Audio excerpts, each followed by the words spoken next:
اور وہاں پہ ان کا اپارٹمنٹ ہوا، لیکن محترم ڈاکٹر منظور عالم صاحب کی دوررس نگاہ نے انہیں بلایا اور محترم قاضی مجاہد الاسلام مرحوم اور ڈاکٹر صاحب نے مل کر ان کو منتخب کیا، اور جو بیڑا اس ہندوستان میں فقہ و فتاوی اور بظاہر اجتہاد یا اجتہاد جیسی کوششوں کا اٹھانا تھا، اس کا نام دیا گیا اسلامک فقہ اکیڈمی انڈیا۔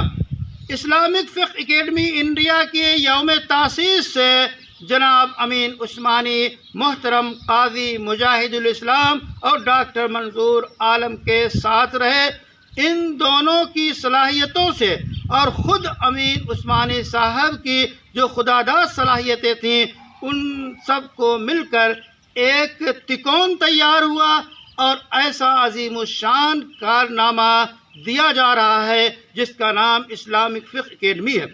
اسلامک فقہ اکیڈمی وہ بھی ہندوستان میں، در حقیقت عالم اسلام میں جو عالمی فقہ اکیڈمیاں مختلف درجے کی قائم ہیں، ان کے طور طریقے، ان کے ضابطے، ان کے کام کرنے کے طریقے، ان کی تجاویز، ان کے مباحثے، مذاکرے، مداخلے اور ان کی ساری کاوشوں پہ امین عثمانی کی گہری نظر رہی، اور اس سے فائدہ اٹھاتے ہوئے انہوں نے ایک نمونہ اس بر صغیر میں پیش کیا اور فقہ اکیڈمی کو ایسے کامیاب ترین علمی فقہی تحقیقی سیمینار کرائے جو کہ 2 درجن سے زائد ہو گئے، اور ہر سیمینار سے اس کے بعد کا سیمینار اس سے بہتر ہوتا۔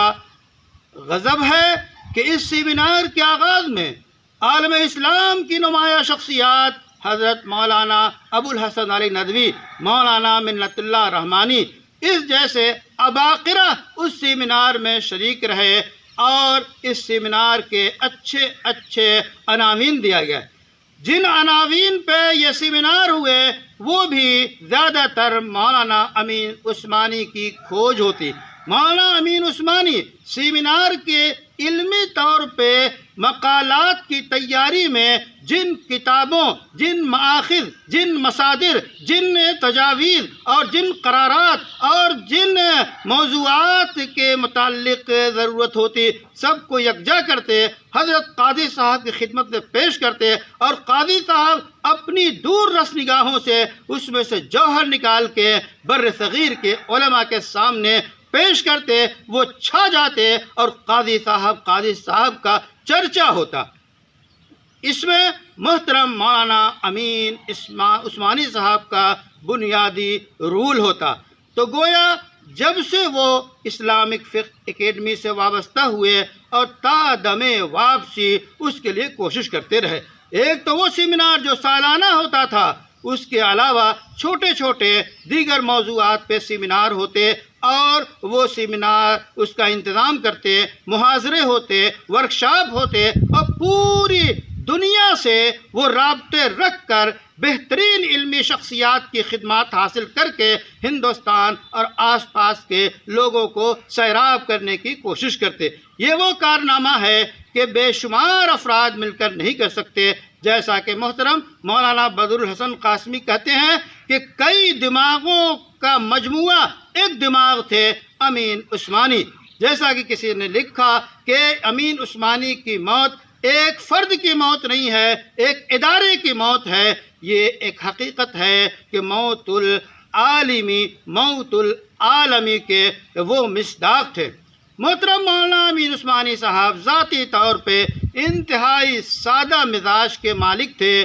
وہ خلیق تھے، ملنسار تھے، اچھے انسان تھے، دوسروں کو آرام پہنچانے کی کوشش کرتے، خود تکلیف اٹھاتے۔ اس اعتبار سے، ذاتی اعتبار سے انتہائی مخلص، انتہائی امانت دار، انتہائی قابل اعتماد، انتہائی امت کے لیے سرگرم رہنے والی شخصیت تھے۔ محترم مولانا امین عثمانی وہ سرگرم رہتے مسجد اقصی کی بازیابی کے لیے، فلسطینیوں کو مظالم سے بچانے کے لیے۔ اس پہ وہ سیمینار کراتے، مذاکرے کراتے، عالم اسلام کی بیدار مغز شخصیتوں سے رابطے رکھتے اور کوشاں رہتے کہ یہ مسجد آزاد ہو۔ ان کا تعلق ترکی کے قیادت سے بھی اس معنی کر رہا کہ وہ اس وقت محرک ہے۔ عالم اسلام میں جہاں بھی کوئی شخص انہیں نظر آتا اور اس سے وہ فائدہ اٹھاتے، علمی فائدہ اٹھاتے، فکری فائدہ اٹھاتے، وہ خود فکر اور تجاویز کے اس جو ہے مقام پہ تھے کہ ایران کے شیخ تسخیری جو مجمع التطبیق کے جنرل سیکریٹری رہے ہیں، وہ ان کو شیخ الاقتراحات کہتے۔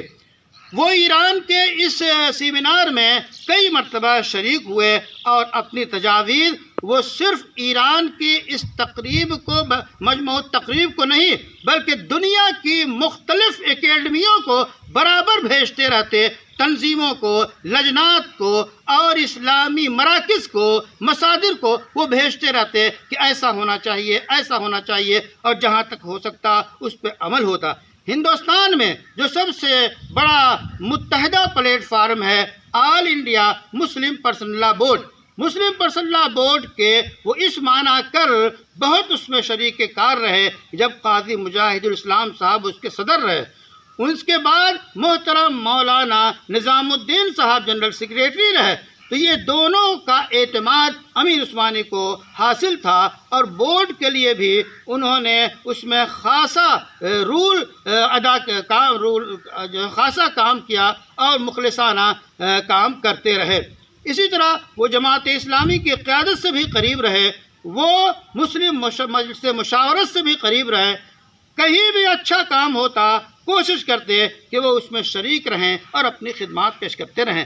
آخر محترم مولانا امین عثمانی صاحب ان خون جگر سے انہوں نے سینچا فقہ اکیڈمی کو اور ملت اسلامیہ کی ہمدردی میں وہ برابر شریک رہے۔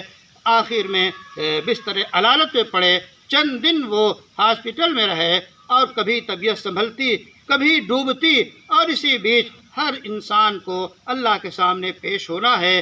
ان القلب لیقلق وَإِنَّ الْعَيْنَ لَتَدْمَعُ وَإِنَّا بِفِرَاقِكَ یا امین لَمَحْزُونُونَ۔ دل، آنکھیں اشکبار ہیں، دل پریشان و مضطرب ہے، اور ہم آپ کے فراق سے غم زدہ ہیں۔ اس وقت ہم ان کے خانوادے سے اور علمی خانوادے سے اور تمام لوگوں سے تعزیت مسنونہ کرتے ہیں، اور محترم مولانا مفتی سعید فاروقی، مفتی امدادیہ بمبئی نے خاص طور پہ کہا ہے، ان کی طرف سے تعزیت پیش کرتے ہیں۔ جن علماء نے تعزیت کی سب ایک دوسرے کی تعزیت کے مستحق ہے۔ اللہ سے دعا ہے اللہ ان کی خدمات کو قبول کرے، ان کے گھرانے کو صبر کی توفیق بخشے، اور ان کی جگائی ہوئی جوت کو جو نوجوانوں میں انہوں نے تحریک پیدا کی، اور یہ خاص صلاحیت تھی کہ نئے علماء کے اندر وہ جو ہے بیداری لائے، وہ ان تمام خدمات کو اللہ تعالیٰ قبول فرمائے۔ اللہ سے دعا ہے کہ ان کی قبر پہ سب نور سے بھر دے، کروٹ کروٹ آرام دے، جنت میں مقام دے، اور ان کی لغزشوں اور کوتاہیوں کو معاف کرے، اور ہماری طرف سے جو صدقہ جاریہ ان کے لیے دعا اور اللہ مغفرت فرمائے۔ محمد ارشد فاروقی۔ السلام علیکم بھائی، کوئی بات نہیں، میں خود ہی گوشے میں رہتا ہوں،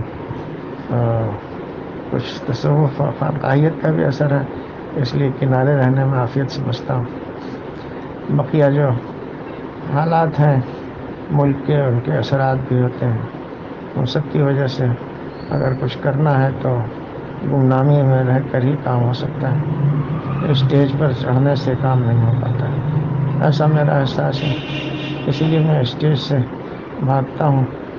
میرے استاد جو مجھ کو یہی کہا کرتے تھے، اسٹیج پر مت آ جانا، یعنی مواز رشید صاحب مرحوم۔ بہرحال خوشی ہوئی، آپ سے رابطہ ہوا، آپ یاد رکھتے ہیں، دعا کیجیے کہ ملاقات ہو تو تفصیل سے ہو۔